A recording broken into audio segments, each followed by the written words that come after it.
So, your journey as an artist is also a journey of self-discovery. So, how has acting helped you peel back the layers of who you are beyond these societal expectations? Oh, you're starting with a great question, first of all. I think art is everything for me. And it started when I was three singing. And I didn't want to be confined at only singing or acting or writing. So art makes me the human being, the kindest human being that I could possibly be, because I have the empathy to understand others' lives and go from there, I think. So it's everything, Uh, everything. Amazing.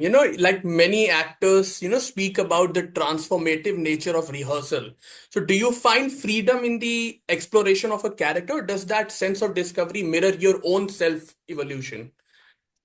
It depends. I think I started doing theater, and uh I love theater, and on stage you have more of that freedom. Yeah. And I always produce my own things. Most of the things that I worked, especially small things in Brazil. And I think when you are on the stage, you have that freedom. When you Hmm. perform in the show, you have that freedom as well, Yeah. especially if you're a producer. um Cinema, it's different, right? Cinema, it's a media where it's about the editor and the director. But still, if you have a good relationship, magical things can happen. So I think it depends of the moment and the artists that you work with. You just mentioned that art is everything for you, but acting was something that you always wanted to be a part of, or acting is something that, the passion you developed over the span of years. I think grow up with me. I think my parents were my dad Mm. was a model Yeah. and then became an actor, and I was raised by my stepmother, who did a big career internationally as a Mm. model, and then became an actress, and then has a TV show in Brazil. So I think I refused a little, but at three I won my first singing competition. Yeah. And then I was like, okay, I'm going to be a singer, but also like acting, and I love musicals. Yeah. And then with the musicals, just like I love plays, Yeah. and I always been seeing like Hollywood shows Mm. and things like that. So it's just, I knew that it was here Mm. somewhere. I just didn't know at that time what to do with it and which direction I would go. I ended up going to all of those directions, and I'm still searching, which is the beauty of, I think, my artistry, Yeah. discovering. Yeah, amazing. Recently Brazil, felt this wonderful kind of thing when I'm Still Here was nominated for the Oscar. And, Fernanda Torres was nominated for the Oscar. I was watching your Instagram. You were doing everything and anything to make people understand about that film and also Fernanda's, performance. First of all, I would love to know your reaction when that movie was nominated for such a valuable prize, and also the story of that movie is very like close to your heart. Who have been living in Brazil, or who have a past. So when you saw that movie or when you saw that thing on the screen, what was your emotions? Oh, it's a bunch of things. First of all, the nomination of Fernando, his it was like a World Cup, just like cheerleader, whatever, Yeah, with the carnival, because we're having carnival now in Rio. So yeah, everyone is celebrating. She is the second actress to be nominated yeah. to Brazilian actress to be nominated for an Oscar. The first was her mother. Mother, yes. The director, Walter Salles, who directed Central Station like 20 years ago, Oh, directed this movie called I'm Still Here yeah. with daughter. So just like we have these two important moments where the story itself, Yeah. it's it's magical. We're talking about a period in Brazil of dictatorship of 1965 to 83. If I'm not, Yeah. I'm terrible with Yeah. ages, Yeah. with numbers. Yeah. So we're talking about it when you watch that movie. We of course are following the journey of this woman, but it's also about artistry and history and why some things we do not have it Hmm. or we have it. Judy, my the person who helps in my house just Okay. arrived. Okay. Uh, sorry, but it it it it teach us so much about the importance of rights and Yeah. being and having the freedom which in Brazil we didn't have. And I think in a lot of different countries right now we do not have as well. So a reminder that freedom and self-expression is something so important for us that we need to fight for. It's always something to be celebrated. Yeah. Cinema does that, and I think the movie does that, and it's brilliant. It's in Portuguese too, Yeah. so an actress who is speaking Portuguese Mm. being nominated in the main category, Category. Yeah. as well as the movie. She won a Golden Globe for it. Yeah. I was rooting her to win an Oscar, but also, you know what I mean? It's just, um, she is a winner, and Yeah. she will be remembered for for the rest of her life. Yeah. Yes, absolutely. Now coming to one of the most important part of your life, the transition. You have been speaking about, publicly about your transition, and that is something very deeply personal and a transformative journey for you. So what Mhm. emotions did you go through as you prepared to share this part of yourself with the world? Was there a specific moment or realization that made you feel ready to open up about your story, and what impact do you hope that it will have on others who may be on the similar path? Uh-huh. It's yes, as you said, it's a very private conversation, but I was always a very private person. I think because of my writing and I always loved to writing and keep myself locked in my computer, and also having the singing and the acting. I closed myself too much of not sharing, basically, um, things, and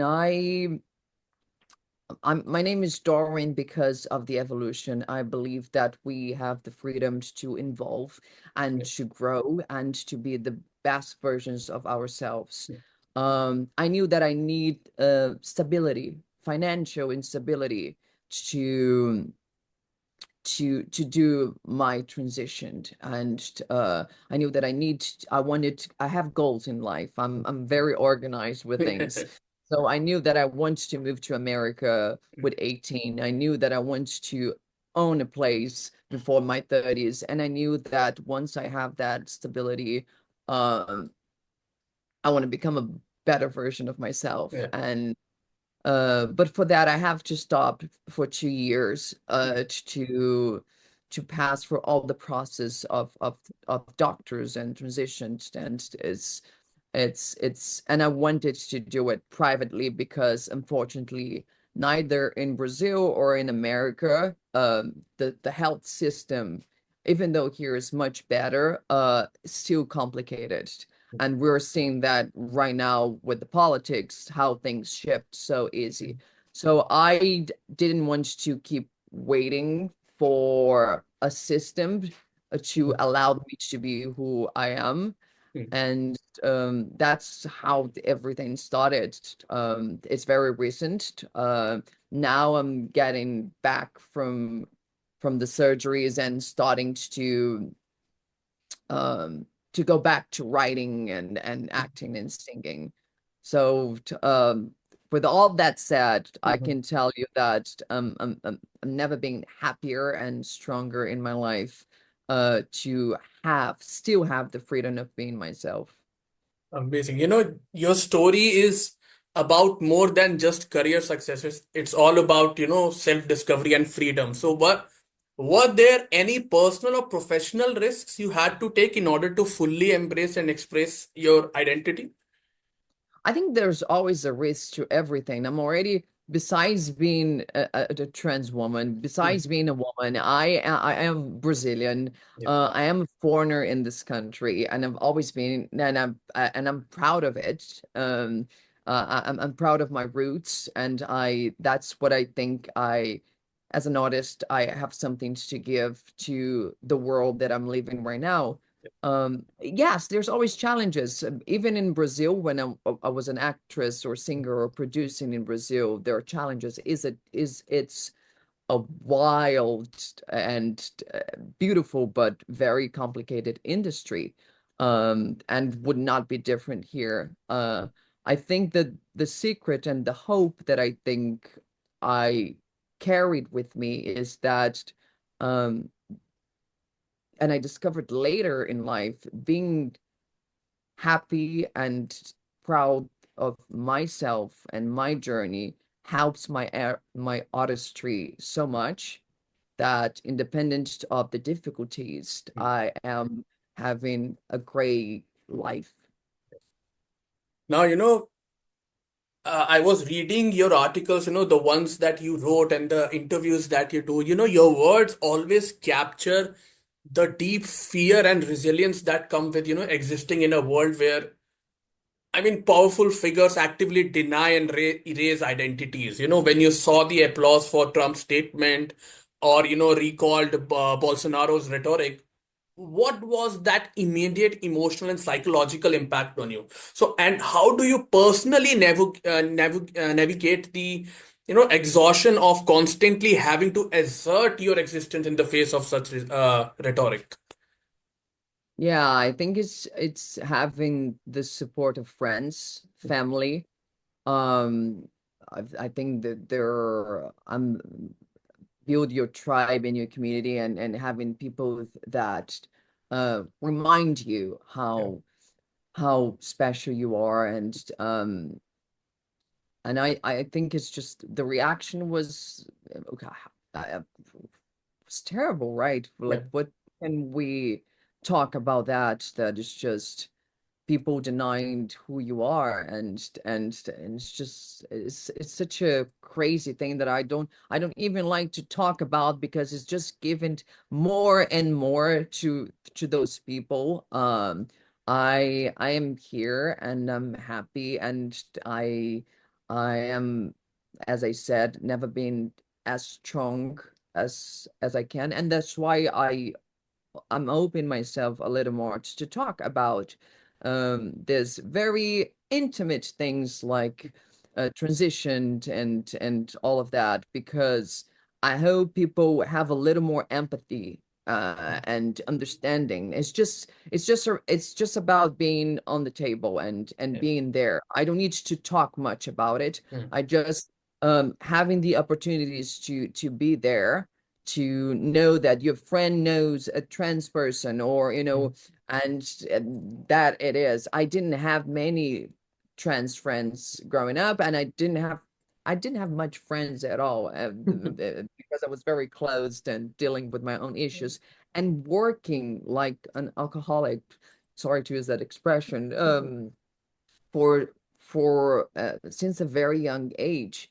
So it was just theater, school, or doing a TV show. There we have soap operas to school, and then time passes, and yeah. you just hear. Right. Yeah. Now, your journey into the Hollywood, your first full-length role in movies came in They Them, which released in 2022. That was a huge moment for the LGBTQ plus community and the trans community especially. Then you had, big names such as Kevin Bacon and Anna Klumsky in the movie. So how was the experience while working on the movie, and what kind of conversations that you had with Kevin Bacon? I think that movie, it's just like I hold in my heart. Yeah. The first of all was the connection with John Logan, who Hmm. wrote it Yeah. and directed the movie. That's where all started. I did a play in Brazil. I created a play in Brazil Yeah. talking about the diaries of Lily Elbe, Hmm. who were published in 1933, Right. and I wanted to adapt that to America. Mm. So I contacted Joan to do an adaptation of that. That's Okay. where I met Joan Logan, and we started to work in that project. Um, Pandemic happened at that Yeah. time. Yeah. It seems so long ago, but Mm. pandemic happened that time, and then the project fell, which is like Mm. we cannot perform this on the theater. Yeah. And Joan wrote the character for me, so it was just like, whoa, this is amazing. Just what a weird way to start your career in America. And Yeah. then there is just in the movie that uh, it's so important for me because we're talking about queerness. Yeah. Everyone in the crew was queer, and we're putting a non-binary person as our protagonist. And so just there was so much love, and we're in the middle of the pandemic. We really felt like we're a family there. Kevin is amazing. Yeah. He accepted to do that, like in the click, and Mm. he's always that's why he's the actor that he is. He's Mm. always um jumping to different things and different genres that what makes him the actor that he is. And Anna Shlumsky is the same thing. Yeah. I love her. I love to have the chance to meet her. She speaks Portuguese Oh. fluently. Okay. And then, and the first day that I met her, she started to speak Portuguese with me, and I was like, "What? What is this?" And she lived a little in Brazil. She Yeah. and so it was magical, and I carried those friends. I carried Mm. with me. S- I will carry for me forever. Amazing. But I hated your character when you betrayed all of them. I was like, no, no, you, you, But we need a mean yeah, character in a yeah. horror movie. That's the secret. We Yeah, need. but I think that's the beauty of that of your character and your acting is like, you portrayed that so beautifully that you actually hated the character that, okay, no, now she has to die. No, now, okay. But apart from acting, writing has been your biggest passion. You're writing a play and then you keep on writing, article pieces as well. So was writing always your first love, or it was something that you developed over the passage of time? No, writing was not always something. I mean, I always liked to write, Yeah. and when I graduated, I did literature in Mm. Portuguese. I didn't went to school for acting Yeah.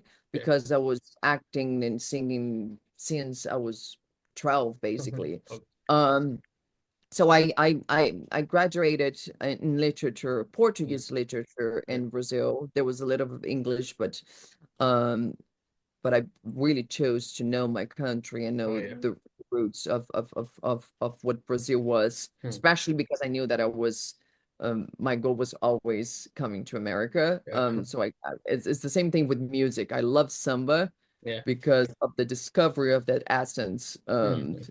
But I was doing American musicals at that time and Yeah. also prepared to come to America. Um, so writing it happens, I think, with I think it happens with John Logan is my mentor. It's Mm. the person who said to me, Darwin, you are a writer, and you need to stop putting your words out there. So I wrote this play now that it speaks is a continuation of that play that where I met Joan, but now it's a monologue where Okay. it's very personal, and I deal with Lily Elb's story and my story and how those two stories intertwine. Um, I wrote a movie, a horror movie. I'm a fan of horror movies.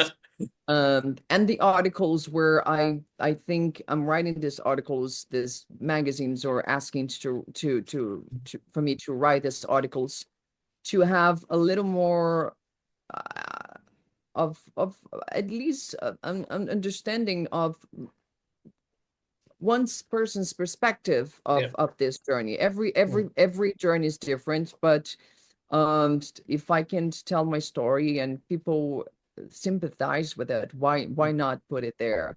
It's Yeah. a lot of exposure for sure, but yeah, based on the country that I am right now, and with the things that are being denied, Mm. I will not be silenced. I will not be quiet, and I'm gonna write, Yeah. and Um, that's my goal.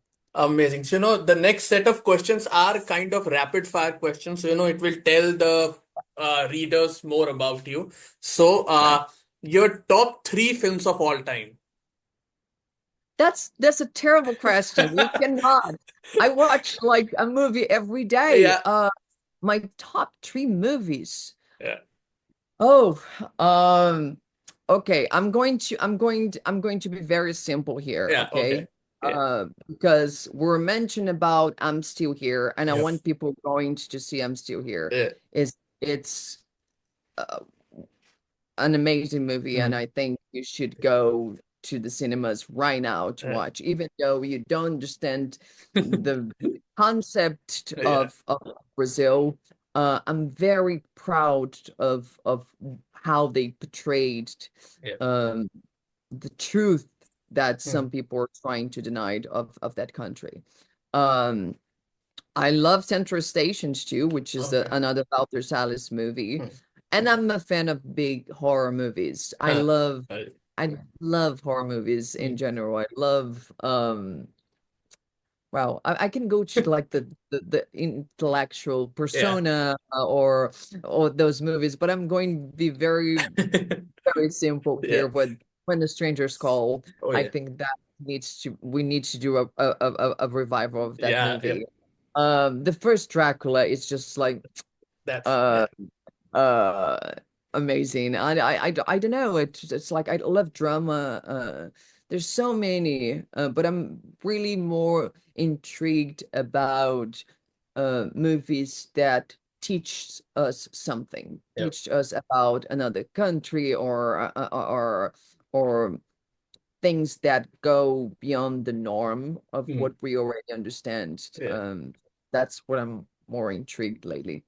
Amazing. Your top three books that you love to read. Then you're asking a writer three. I love Moby Dick. I Oh, actually don't have much time, so I would have asked you like 100 books because I also read a lot. yeah, I love to read. So I yeah, can tell you're a great interviewer. yeah. You're a great interviewer. You Thank make you. it so easy. Thank you. I think Moby Dick is just Yeah. a masterpiece for Yeah. me. I love Hamlet. I'm for me, Yeah. it's just the essence of good writing. And what else? I'm reading a lot of Clarice Lispector. Okay. She's a Brazilian writer, Yeah. and every single piece of hers is just so beautiful. And if you don't know her, just go give it a try. Sure. She's brilliant. Amazing. I can see the mic right behind you, and I love when you do the Instagram live. So I'm going to ask one question regarding music as well. So your top three musicians of all time that you love to hear anytime you can hear. You just like you started so well, and then you got complicated with those hard questions. I just woke up. I'm having Oh, just like coffee here. oh, Um, sorry. I think um composers. Yeah. I would go with composers. I would go Okay. with Antonio Carlos Jobim. Okay. I would with Antonio Carlos Jobim, well known as Tom Jobim. Um, I recently saw Let's Go to the Younger Side, and Yeah. just like people that's still alive. I saw Benjamin Clementine Oh, okay. last week here in New York, and Mm. I think it made me so proud that those artists are still here and they exist and they Okay. moves us. One more. I just was like, I'm going to the obvious. I'm going to the musicals. I Yeah. love Sondheim. Oh, yeah. I think he built my love for storytelling and combining music with melody. So those are my three for now. Okay, if you weren't into this entertainment industry, what would you have been? there's no chance I could be anything than in this. And, I will be doing something with lighting or costumes or I just love the artistry of being an artist and discovering other worlds. I think that's our salvation, really. Yeah, Teaching others towards screen or a play or a book. yeah. That's what makes, I think, the world better. And I cannot see, I mean, great for everyone who have passions of other things. I'm not judging you, even though I am. But yes, artist in my blood, and I would die being an artist. Successful or not, it's just what makes me happy. Amazing. That was a very good answer. That was a very good answer. Okay, so last, couple of questions for you, Darwin. You have had a unique journey as an artist. Do you feel that being different in any way, whether in identity, background or approach, has shaped your artistry in ways that set you apart? Can you repeat the question for me? I Okay. don't know if I understand your question. Okay. Okay. I'm saying that, as an actor, as an artist, you have had a very unique journey. But do you feel that being different in any way, whether it is in identity, background, or approach, has shaped your artistry in ways that, set you apart? I don't know because it's just it's such a difficult thing because I'm in my perspective, right? Just like I'm living as authentic as I can Yeah. be, and I'm disconstructing things that a culture or like a family builds you to then starting to grow up and find your own journey Yeah. and things that you like it. So I never saw it as trying to be unique, or I'm just trying to follow my instincts of things that moves me. And of course there's backgrounds and things that you learn. I was born in Brazil. I was born in this culture where things are different, and I Yeah. traveled the world a little, so I touched a little of different cultures, and it's just me, and it's not trying to be something, it's just becoming something. And if it is unique or not, then it's just like the judgment of others. It's just that's who I am. If I that's it. I don't know if I answer your No, question, no, you but did. You did. You did. Okay, my last question for you is now, you're writing a play. You have finished, I think you have finished writing a play. Then now you are going to perform your album live. So, yes. okay, now these two things are completed. Now you are doing it. But when are we going to see you act in films or TV shows? Is there anything in the pipeline? Yes, well, this those things that you cannot talk about Yeah, it. yeah. There is a TV show that it's on talks, but I Okay. only believe when the contracts are Yeah. signed. Yeah. Even that, I'm just like I only believe when we are actually doing it. Yeah. But I cannot talk about it, but it's Okay. very exciting, and I can tell that the first episode it's in Brazil, Oh, which is amazing. very nice for Yeah. like American audience to know. The performance of 54 Below I will be performing on May 22nd at 7 p.m. So everyone is the first time that I actually will go back singing Okay. since my transition. So I'm very excited about that. And yeah, and the movie is just like that long journey of producers and Yeah. investors and all of that's a Hollywood thing that it might take a little while, Yeah. but I'm excited with the product.